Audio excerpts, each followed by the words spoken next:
सदा सुहागन रहने की कामना हर लड़की की होती है और इस कामना में माता पिता, भाई बहन और समाज के लोगों की शुभकामनाएं भी साथ रहती हैं।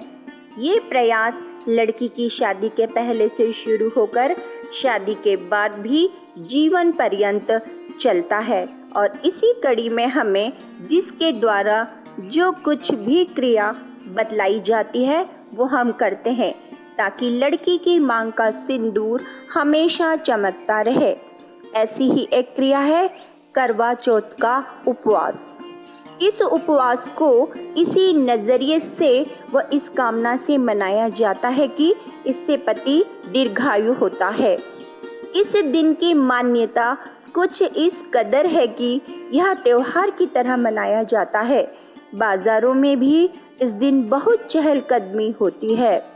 चाहे इस त्योहार को मनाने का तरीका कुछ भी रहे, उद्देश्य एक ही होता है, अपने पति की सुरक्षा।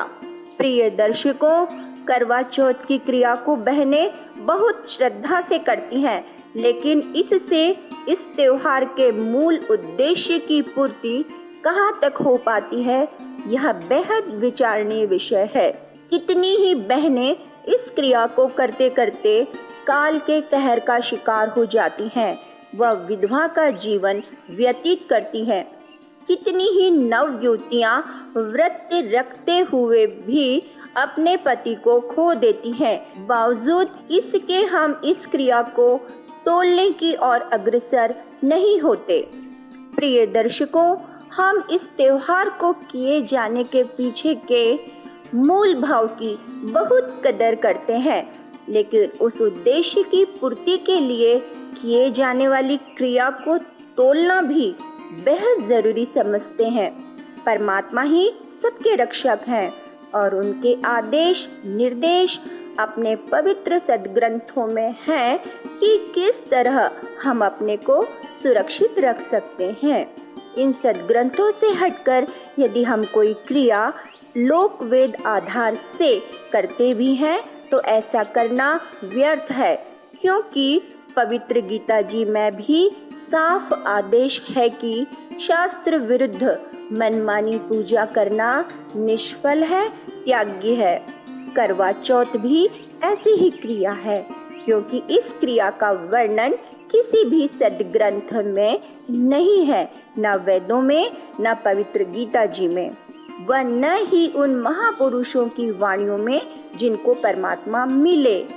तो फिर क्या इससे हमारा अपने पति की सुरक्षा की उम्मीद करना हमारी ज्ञानहीनता नहीं है? यदि हम वास्तव में अपने पति की रक्षा को महत्व देते हैं तो हमें अपने शिक्षा रूपी अस्त्र से इन क्रियाओं को सत्य ग्रंथों के प्रकाश में जांचना ही होगा व उस पूर्ण परमात्मा को पहचानना होगा जो सबके रक्षक हैं। संत रामपाल जी का यह प्रयास है कि हम अपने वास्तविक रक्षक को पहचाने व उस विधि को जाने जिससे हम सबकी रक्षा होगी व कोई बहन विधवा नहीं होगी। आइए जानते हैं करवा चौथ के संबंध में महापुरुषों की वाणी व हमारे वास्तविक रक्षक की अमर कथा संत रामपाल जी महाराज के मुख कमल से। तीर्थ व्रत करे जो प्राणी, तिनकी छूटत है नहीं खानी। ये 14 नौमी 12 व्रतम, जिनसे जम जोरा नहीं डरतम। कर एकादशी संजम सोई, करवा चौथ गदेरी होई। 8 साते करे कंदूरी, सो तो बने नीच गरसूरी। अपने आत्माओं कितनी गजब की बात की है, भगवान ने कमाल कर रखा है कि ये 14 नौमी 12 का कोई भी किसी प्रकार का व्रत है जो ये करते हो, इससे काल के दूत नहीं डरेंगे, तुम्हारी चोटी पकड़ कर ले जाएंगे। ये साधना ठीक नहीं। करें एकादशी संजम सोई, करवा चौथ गदेरी होई। एकादशी का व्रत रखने वाले और करवा चौथ का व्रत रखने वाली बहन बेटियां कहते हैं ये अगले जन्म में गधी की योनि में जाएंगी। अब करवा चौथ क्या है बता। करवा चौथ एक बहन कहती है करवा चौथ इसलिए के पति की आयु लंबी हो। एक कह रही थी कि मैं उसी दिन करवा चौथ का व्रत रखी हुई थी और उसी दिन मेरे पति की मृत्यु होगी। इस करवा चौथ ने कति ढाल नहीं अड़ाई। और फिर सद्भक्ति ना करने से कहते हैं अगले जन्म में फिर पशु योनियों में जाऊंगी।